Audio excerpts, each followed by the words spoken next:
Hi, it's me again with Corel Tips and Tricks, and this is part 2. I've done it another way. This first one, I just made a video on it. You know, the black and white picture actually has a hole in it to show the color through. This one on the left is just a red flower on top of a black and white or a grayscale photo. So we're going to do it again and do it a little bit different to get that flower. Instead of making a hole, we're going to make the flower. We're going to get that. We're going to hit the plus key and move that over. I'm going to go ahead and make another copy and put it over.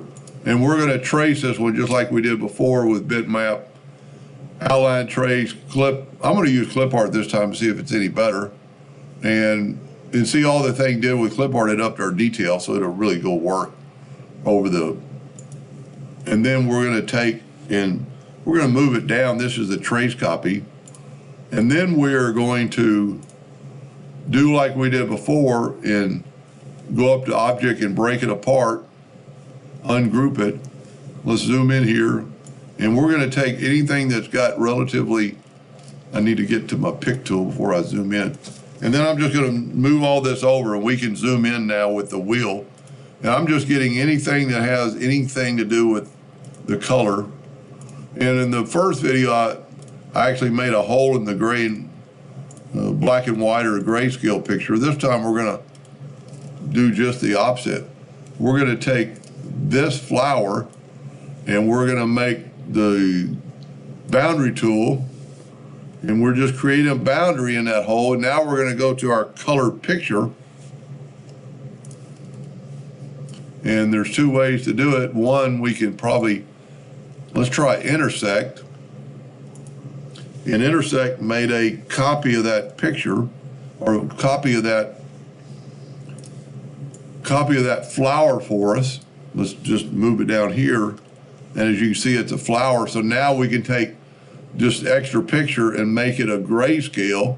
And remember that I'm nudging and not, I don't have to do anything but mode and grayscale. And now we can take this flower and move over a couple of times and then up. And then we need to go to object, order, front of page, and we got the exact same thing but a different way. And the one reason you might want to do this, you could grab the flower now and go up to effects and adjust, and you could play around with brightness and hue and saturation. And we're going to actually pick a red. Let's move this out of the way. And I really ought to make it before and after, but we're going to make the lightness a little different. See how it lightened it up and darkened it up. Play around with different colors to where you get it like you want it. That's kind of a little bit brighter. We'll compare the two in just a second. That's pretty good. Say okay. And now look at the difference between the two photographs of the flower. One of them is going to be a lot redder than the other, and you can make the flower yellow. But there's two ways to do that.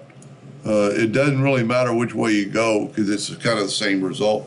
But if you want to change and you could probably change the whole color of the whole picture in the back because it's only showing through the hole in the grayscale. Hope that helped a little bit. Thank you for watching.